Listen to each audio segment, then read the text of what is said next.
Yo, Will Reagan from Reagan Reefs and Reptiles. Guess what? We're doing a tank build, which I haven't done in a while because my health has been terrible. But I started feeling a little bit better, started building the tank.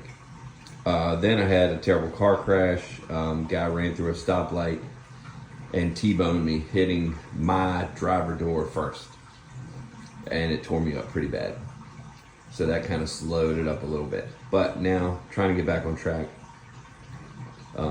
Still in rough shape, but that's okay, man. We gotta make this thing happen. So anyway, this is gonna be, pretty just simple reef tank.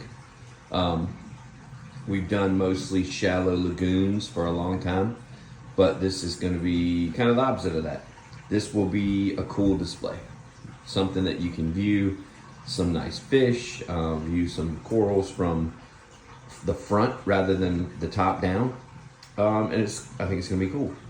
So anyway, this setup, man, I bought this used. A guy who was in the Navy in Fort Lee, Virginia, he had this setup and he was getting divorced. He put it on Craigslist. One of the LFS's, local fish stores in my area, had the same exact setup. They were asking $1,800, and I had offered them $1,000 a week before, and they turned me down. So anyway, this guy posted this tank setup for $100. No joke, $100. Tank, stand, and canopy, $100. It's a Marine Land Deep Dimensions 150. So this is a 150 cube. It is 36 by 36 and probably maybe about 26 or 28 high, something like that. And anyway, again, $100. He posted it and said he would deliver it within about 60 miles, which I was. So he agreed to deliver it to me. I PayPal'd him $100 and he brought it to the house on a U-Haul truck. Well, when he got there, he said, "Hey man, I'm really sorry, I forgot to tell you that the corner overflow was removed on this tank and the holes in the bottom were capped. And I feel bad about that, so I'm gonna give you back $40. And he wouldn't take no for an answer, man. I was like, dude, you don't have, man, $100 is still a steal for the setup, regardless of the corner overflow, man. I'll just put an external overflow on it. And he wouldn't do it. He gave me the $40 back. So I bought this setup for $60. Now it was like a walnut color. So I did sand it, stand and canopy, sanded those down, repainted them black so it match our stuff, match our decor on our other setups. Painted those black, re-siliconed the tank just so it would look nice. It wasn't leaking or anything. But the silicone just didn't look that great, so I re-siliconed it black and made it look kind of pretty. So anyway, that's the origin of this tank. 60 friggin' bucks. $60 for cheaper than the price of the typical hand job. $60, got the whole thing. All right, so again, sanded everything, repainted it black, redid the silicone. I added these handles to kind of tie in with our decor because we do like a steampunk type of decor in here, which is pretty cool. So I added those mostly for looks, but they also are pretty cool to help you take the canopy on and off. Put a guy on each side and it's really easy to take it on and off. All right, so that was the start. Next thing I did, because again, the corner overflow has been removed. At the right angle, you can see the line where it used to be, but it's very hard to see it, and it's not real obvious. So anyway, it was removed. I drilled this and added a Synergy Ghost external overflow right there, and I also drilled in returns on either side. So you can see how the returns are drilled in on both sides. And they are, just a lock line style return, but drilled in through the back on either side. So I did that, plumbed it. Then I tell you one challenge of this tank is with it being 36 by 36, that means the inner dimension of the stand is less than 36. So where you get a lot of people who want to use, say, a 40 breeder as a sump, which is a cool sump, you can't do it because you cannot fit a 36-inch tank under the setup. You can't do it. And I felt like a 20 long just wasn't going to be enough. And I was trying to do this on a budget, man. I didn't want to take a $60 setup and buy a $600, $700 custom sump for it. So what I did was I took two 20 longs. I drilled them. You can kind of see where I drilled them, connected them with bulkheads, plumbed them together. And I got a Fiji Cube baffle kit, and I spread it among two tanks instead of one. So first it dumps in there, goes through two socks. Next it runs through a chamber that has live rock and marine pure in it. Then it runs through the next chamber over there that has miracle mud. Next it runs through skimmer chamber, which I haven't put a skimmer in here yet because it's still cycling, so I don't really need a skimmer yet. But you got a skimmer chamber, heater number 1's in there, and then you got your return pump chamber with heater number 2, that's titanium. Using the current USA E-Flux return pump.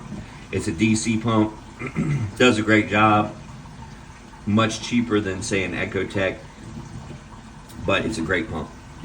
I have had this pump for probably 5 years, and it does a good job, man. Clean it once in a while, good to go. Of course, I got a check valve there, just a regular, valve type, swing valve type check valve. That's what's on there.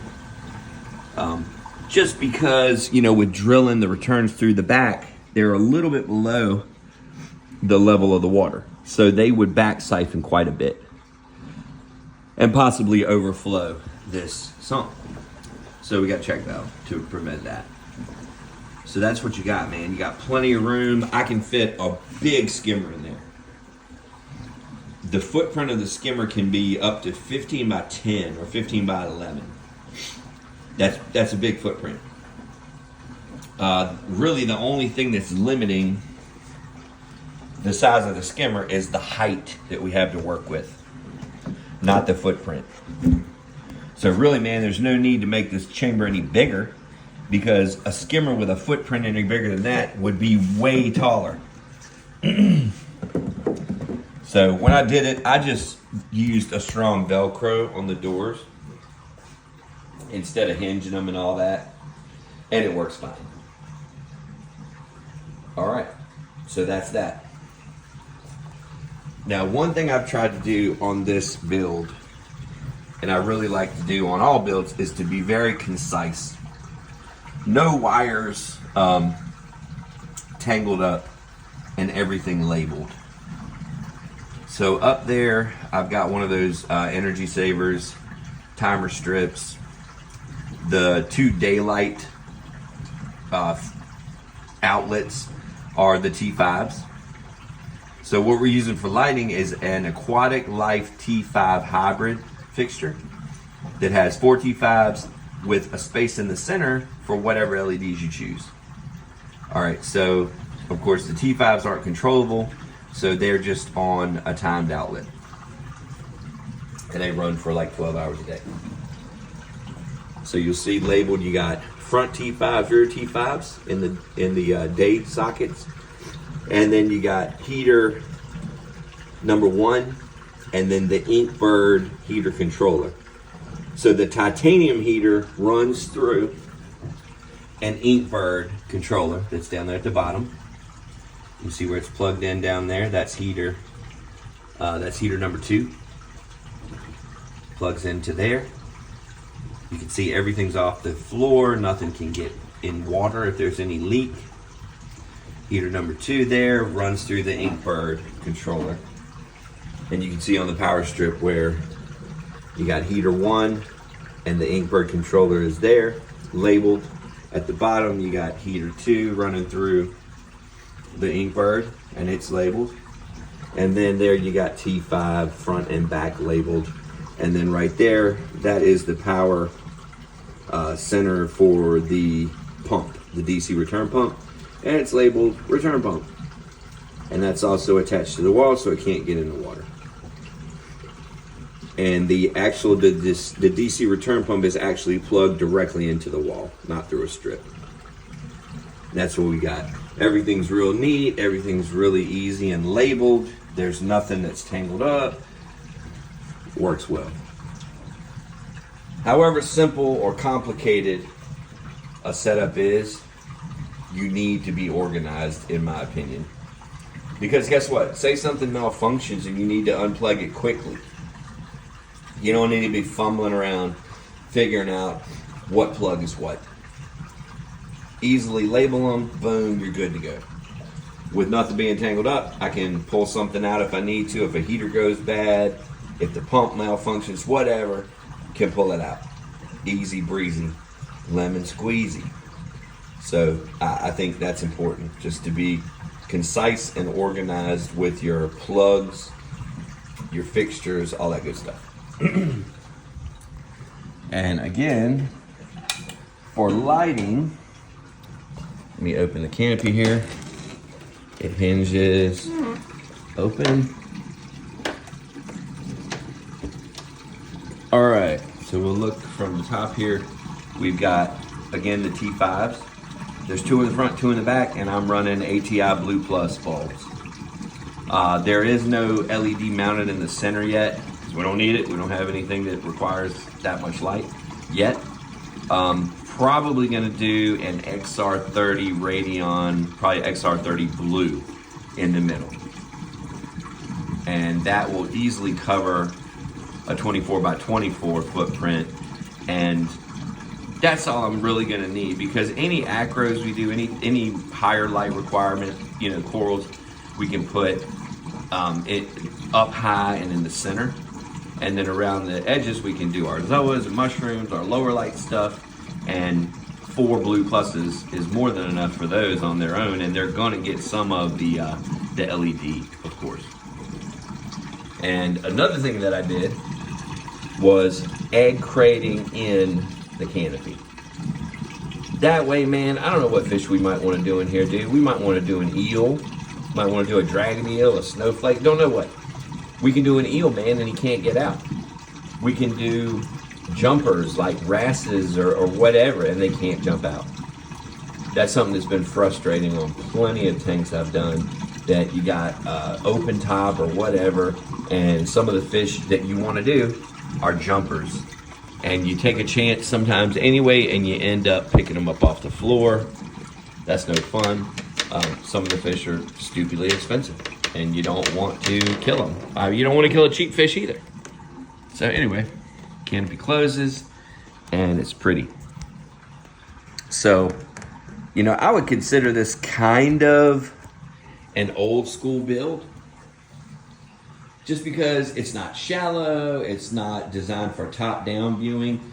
It's more of a classic shaped tank, as far as being tall and having front down, you know, front viewing. Now, as far as rock, it's kind of a mix. You've got some real just huge porous pieces, and then there's a couple of pieces of like the life rock that starts out purple. There's a couple of pieces of that thrown in there. Somebody said, oh, you didn't want it all to match color-wise. It doesn't matter. It's gonna be purple soon anyway. Then we got some really cool branch. I've had this branch for years, like years. I mean, I don't even know, 20 years maybe. And some of it is branch that I bet you just can't find anymore. Not in a real rock, maybe artificial, but I've had, like I said, I've had all of that for a long time. This is old rock. And it's been dry for a long time, man. I pulled it out of the last tank that it was in and set it aside probably 5 years ago. So it's been dry for a long time. Then these platforms, like these islands, I actually make those. On the old Reef Central forum, there's a recipe that tells you how to make this. And you can make islands like that. You can make bigger pieces. You can put in like balled up paper and then burn it off to make it more porous if you want to. I didn't do that with these because they're just acting as an island. They're not really for, their main purpose hitting bacteria. I mean, we got plenty of porous rock you can see in there. I mean, good Lord. Some of that rock is ridiculously porous, so it's going to be plenty of bacteria to grow in there. That's not a big deal. So these don't need to be porous, but they give you some really cool flat spots for whatever kind of coral you want. That one flat piece at the top is a natural piece of rock. That last one there. The rest are made by me. And again, it just gives you like some really cool spots to put coral. You can glue down acro frags, you can put colonies, whatever you want. I mean, there's just spots for everything. It's really neat. I like it, personally. So anyway, we're gonna have some cool corals in there on the islands. Maybe some lower light stuff around the sand bed possibly, and some cool fish. Certainly a cool tang, and probably a bunch of wrasses. That's kind of the plan. Probably a powder blue. It's again 36 by 36. If I get a little one, if I get a baby powder blue, I think he'll do fine. And I think once he's used to that tank, I think even as an adult, he'll be okay. They like to swim a lot, and I don't usually do them in less than a 4-foot tank, like a 4 foot by 2 foot. But if you figure it, man, 4 foot by 2 foot is 8 feet of surface area. This is 3 feet by 3 feet. That's giving you 9 feet of surface area. So you actually do have more area in this tank than you do a 4 foot by 2 foot, which would be like your old deep blue 60s and 80s, or a standard 120 gallon tank is 4 feet by 2 feet. This is a 150 that's 3 feet by 3 feet. I wouldn't dare try an Achilles. Achilles is my favorite tang, followed by the powder blue. And then I like clown tangs as well. And then there's some weird ones that you don't see a lot of that I also like. Maybe I'll do a video on my favorite tangs down the road, because I've had some pretty cool ones. But as far as, you know, your tangs that people all see a lot, for me, Achilles is the cream of the cream. Well, I'll take that back. Probably my very favorite tang is an Achilles gold rim hybrid. They are sick. Now, if you look at a picture of them, they don't look that cool in pictures. I mean, they look cool, but they don't look that special. You're like, what's the big deal? I don't want to pay $1,200, $1,300 for this fish. But you see it in person, and Achilles gold rim hybrid is dope. I mean, dopey dope. Like dope on a rope dope. No joke. Shit is tight. Achilles gold rim hybrid, badass fish. But besides that, a hybrid like that, take that out of the equation, and Achilles is going to be my favorite. I would never dream of being stupid enough to try that in a 3 foot by 3 foot. I wouldn't do an Achilles in less than a 6 foot tank. Never. 8 foot would be better. They need a lot of room to swim. They really do, because they're sensitive. If they don't have a lot of space, they're ick magnets. I mean, big time. Powder blues are too, but not to the extent that Achilles are. Achilles are ick magnets. They're the hardest tang, in my opinion, to keep, and they need a lot of room. Wouldn't dream of trying one of those in here. But a powder blue, I think, will be fine. So what we're going to do is we are going to cycle this tank chemically. Fishless cycle. I have ordered Dr. Tim's kit from BRS. It comes with Dr. Tim's one and only bacteria and an ammonia supplement, basically.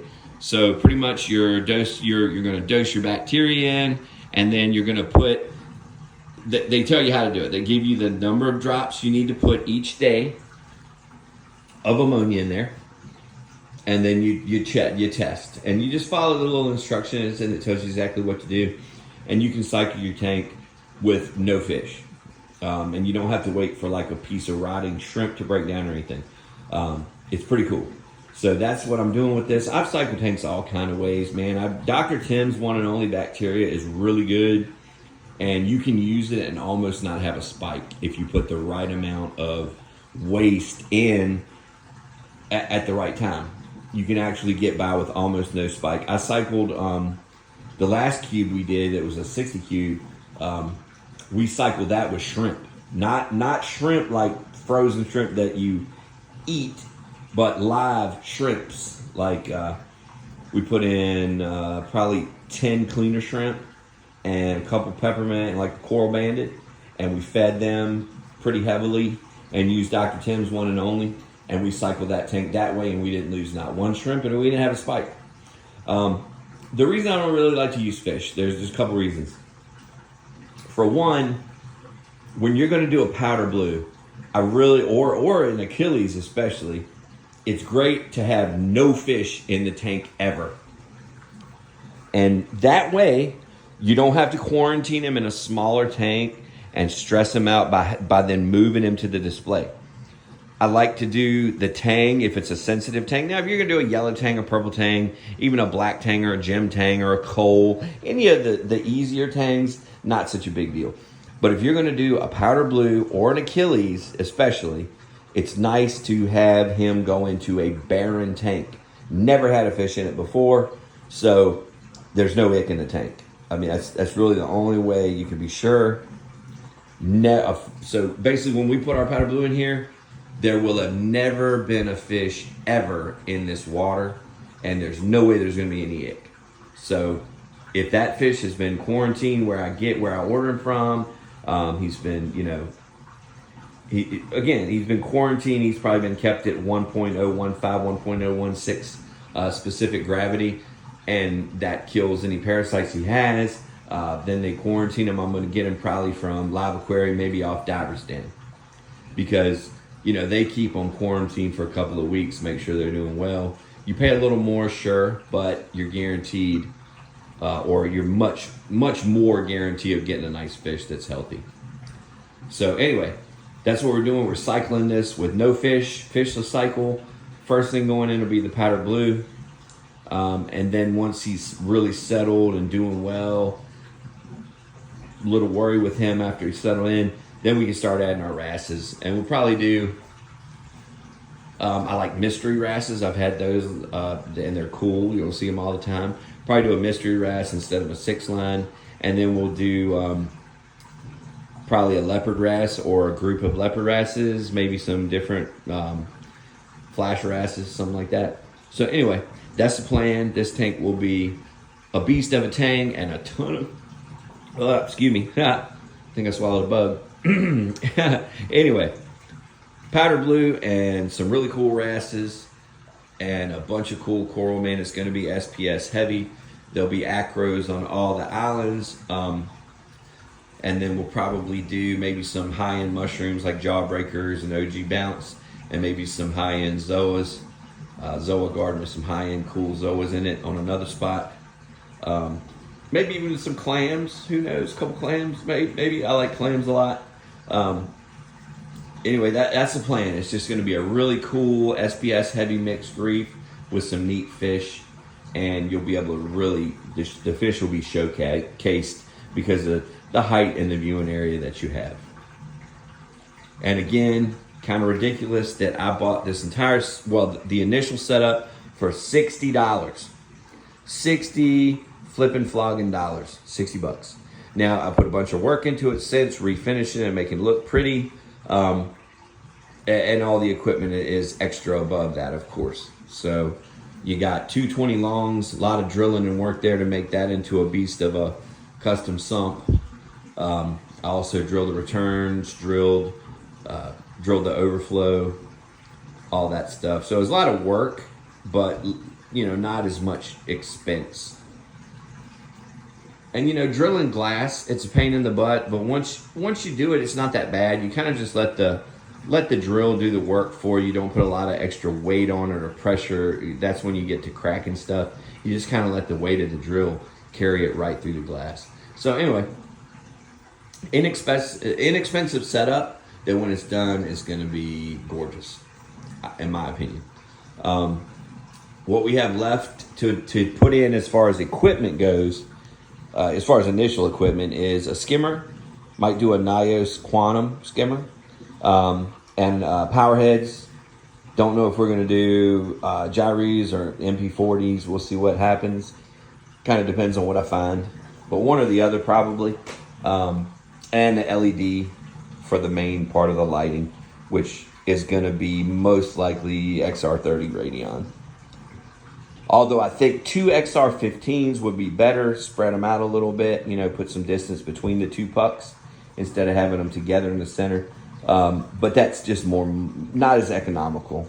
You know, you spend a little bit more money buying 2 XR15s than you do buying 1 XR30. So probably gonna be an XR30. So anyway, everybody who watches this video, man, really thank you a whole lot for watching. I hope it wasn't too boring. I know didn't have a lot of showgirls or dancing horses or anything, but kind of a cool setup that's a little different. Some cool live rock that's a little different than I think what you see every day. And I'll be doing updates as we add fish and more equipment. And thank you guys for watching. I so do appreciate it. I really, really, really do. Thank you so much. Peace.